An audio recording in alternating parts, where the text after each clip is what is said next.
ngawas solo tengah irama alingan nong kinoro Pak Mloyo pulang jalannya ke Loyora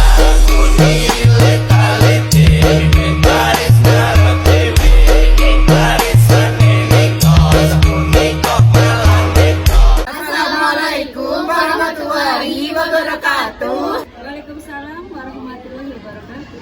Halo semuanya, kami dari kelompok 1 ingin menuntaskan tugas bahasa Indonesia, yaitu wawancara. Di sini, kita akan mewawancarai Bu Rohma sebagai guru sejarah. Pertanyaan pertama, apa alasan Bu Rohma memilih menjadi seorang guru dan memilih menjadi guru sejarah? Guru itu adalah profesi yang menurut saya adalah sangat mulia, karena kita bisa dekat sama anak didik, ya itu yang membuat kita tertarik untuk menjadi guru. Kita lebih dekat sama anak-anak di sini. Kemudian kenapa saya memilih sejarah? Karena samanya kalau kita belajar sejarah itu cenderung kita akan menjadi orang yang lebih berhati-hati untuk bisa melakukan sesuatu. Sejarah kan mempelajari sesuatu yang sudah terjadi. Jadi berharap hari ini itu kita akan lebih berhati-hati dan kedepannya kita akan lebih baik hati. Itu harapannya seperti intinya mau menjadi orang baik itu aja. Pertanyaan kedua, bagaimana perjuangan Bu Rohma untuk menjadi guru? Kalau berjuang untuk menjadi guru sebetulnya hal yang biasa. Cuma untuk menjadi pegawai negeri itu yang luar biasa. Saingannya banyak. Kalau yang jadi guru kalian juga bisa jadi guru. Tapi untuk menjadi pegawai negeri itu perlu ikhtiar yang baik, ya. Perlu ikhtiar, perlu usaha yang benar-benar tulus ikhlas dari lubuk hati kalian. Miliki tujuan niat yang baik, sehingga yang baik itu diberikan oleh Allah, sehingga apa yang kita inginkan bakal dikabulkan, ya. Jadi yang nggak mudah itu jadi pegawai negerinya, karena harus bersaing dengan ribuan orang di situ.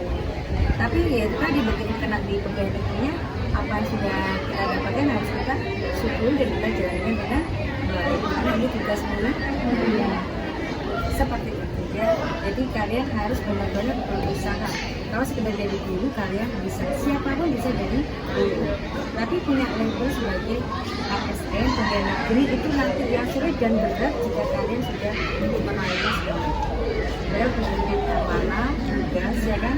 Tapi pesan buat kebangkitan kita bisa mengabdikan diri kepada negara bahwa kita adalah anak muda, ya.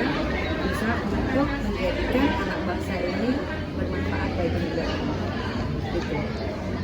Lanjut pertanyaan ketiga, menurut Bu Rohma yang menarik dari sejarah itu apa, Bu? Yang membuat Bu Rohma itu menjadi guru sejarah? Apa sih yang menarik dari sejarah? Kenapa saya masuk di jurusan sejarah?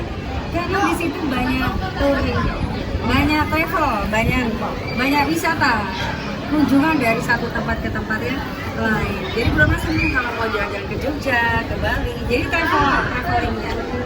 Yang suka itu. Kemudian begitu masuk ke materinya ada filsafat, itu juga materinya Bu Rohma juga senang. Materinya bagus, membuat kita itu lebih adil. Mungkin beda sama ekonomi, ya. Kalau ekonomi tadi kan kalian bilang hitung-hitungan, ya, menghitung duit setan, ya. Kalau Bu Rohma nggak kan sekarang kita ngajar lah ke kerajaan Kutai. Kita punya obsesi apa, punya bayangan, wah kita lagi di kerajaan. Sekarang kita berjalan tentang keraton, oh aku sekarang ada di keraton. Jadi lebih ke hiburannya, lebih ke jalan-jalannya, lebih ke materinya juga enak kita pelajari. Ya membuat kita lebih adem aja kalau belajar sejarah itu. Apalagi dalam filsafat. Dalam sejarah itu ada filsafat. Filsafat itu ilmu yang membuat kita lebih adem. Jadi orang itu lebih adem. Dia lebih berhati. Tapi jujur aja bahwa pertama senang karena banyak rekreasi. Iya, saya suka traveling, ya. Jadi pertama kali Bu Rohma ke Kediri sama ke Jogja. Itu mulai Bu Rohma sering jadi guru sejarah. Terus juga anaknya juga suka kan diajak rekreasi. Anak sekarang kan suka diajak rekreasi, ya. Gak sukanya kan cuma kalau bayar, ya. Kalau gratisan gimana? Berarti ini bisa jadi rekomendasi buat anak-anak yang suka traveling terus pengen jadi guru, bisa ambil sejarah, ya, Bu. Oh iya, ini ada tambahannya lagi. Kalau sejarah kalian nanti kamu mix sama bahasa Inggris, kalian tidak hanya jadi guru, kalian bisa kerja di dunia pariwisata. Dunia pariwisata itu dunia Iya, di Bali, di Jogja itu dibutuhkan orang seperti kita. Jadi bosan jadi guru, kalian jadi guide aja. Tapi tetap bahasa Inggrisnya dimainkan. Kemudian bisa driver, kan bisa nganter turis ya, turis untuk keliling. Tapi tetap bahasanya harus ditambahin lagi ya. Jadi nggak hanya bisa ilmu sejarahnya, tapi juga ada bahasanya, ada ilmu tambahan yaitu bahasa Inggris. Sama kalau cowok biasanya driver ya. Jadi dia yang awal turis keliling-keliling. Jadi enaknya gitu. Jadi kalau nanti pensiun, Burma kan bisa jadi guide, Burma bisa buat museum, Burma bisa buat sanggar tari ya kan. Dari cerita-cerita sejarah. Banyak kok sejarah itu, manfaatnya banyak sekali. Pertanyaan keempat, dalam menjadi guru, bagaimana suka duka yang guru alami, terutama yang guru alami selama menjadi guru sejarah di Semaja? Sukanya apa dukanya dulu? Suka dulu. Suka dulu kalau sudah ketemu anak-anak yang semangat seperti ini. Alhamdulillah. Anak-anak yang pintar-pintar seperti ini tuh Bu Roma senang sekali ya. Apalagi ngejar SMA ya. Jadi kita kebawa aura SMA terus ya. Masa muda terus itu enaknya kalau jadi guru SMA ya. Jadi kita masa muda terus. Terutama anak-anak yang punya semangat, kemudian anak-anak yang nilainya bagus-bagus itu membuat kita itu merasa jadi guru itu berhasil atau ada manfaatnya gitu, membuat anak didik itu mengerti ya, mengerti apa yang kita ajarkan. Gak enaknya itu kalau ketemu anak-anak seperti Firman kemarin ya, itu yang bikin kangen guru ya. Jadi ini anak orang kemana berhari-hari gak masuk gitu ya. Nah itu merasa bahwa tanggung jawab kita untuk bisa menjadikan anak-anak di tangguh itu merasa ada yang kurang. Kenapa? Karena itu tadi ya, mereka gak bisa masuk, gak pernah masuk ya. Kenapa? Kan merasa bahwa apa kita yang salah ya kan, apa dalam pengajaran kita salah ya. Ya itu yang membuat kita merasa kurang berhasil dalam mendidik anak bangsa. Kalau ada anak-anak yang seperti tahu sendiri kan kalian ya, ya seperti itu ya. Jadi itu terus membangunkan semangat itu sebagai guru sejarah yang repot membangunkan semangat kalau masuk kelas seperti kalian mungkin Bu Roma kebawa semangat, tapi kalau anaknya sudah nggak semangat nanti gurunya juga nggak kebawa semangat. Jadi harus ada kerja sama antara siswa dan guru untuk bisa meraih sesuatu. Ini untuk pertanyaan terakhirnya, apa kesan Bu Rohma selama menjadi guru di Semaja dan pesan buat siswa dan siswi yang Bu Rohma didik, terutama untuk siswa dan siswi kelas 11 sekarang? Mungkin maksudnya buat angkatan kelas 11 Bu, terutama mungkin dari kelas 11 IPS 3. Jadi buat kelas 11 dulu, nanti ke 11 IPS 3. Tapi khusus ke IPS 3. Ya nanti belakang-belakangnya. Secara umum Bu Roma di kelas 11 ini kesannya ya. Kesan dulu Ya. Bu Roma terkesan sekali mengajar ada beda antara IPA sama IPS ya.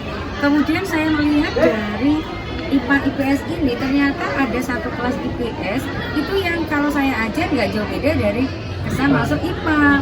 Ada yang anak IPA tapi waktu ngajar itu terasa IPS. Bu Roma nggak mau menyebutkan loh ya. Tapi ya itu tadi, itu Bu Roma terkesan loh kok ada ya. Ini IPA rasa IPS, sementara IPS-nya masih rasa IPA. Itu yang terkesan.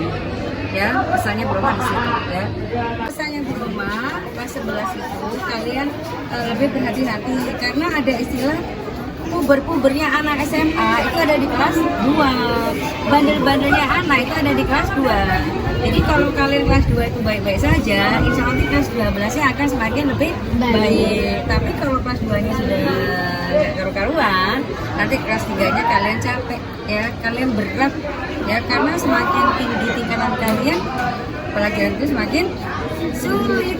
Tapi kalau kelas 2-nya sudah kalian lewati dengan baik, insya Allah pas 3-nya tinggal mulus saja ya.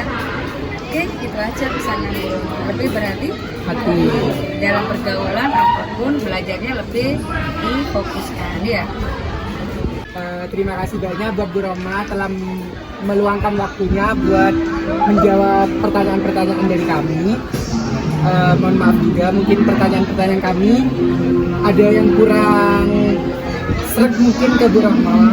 Sama mungkin ada jawaban dari Bu Rahma yang kurang pas atau kurang memuaskan. Itu kalau kelebihan itu karenanya, kalau kekurangan karena kekurangan kita sebagai manusia, ya kan? Jadi mudah-mudahan yang sedikit ini bisa bermanfaat. Sekian dari kami. Wassalamualaikum warahmatullahi wabarakatuh.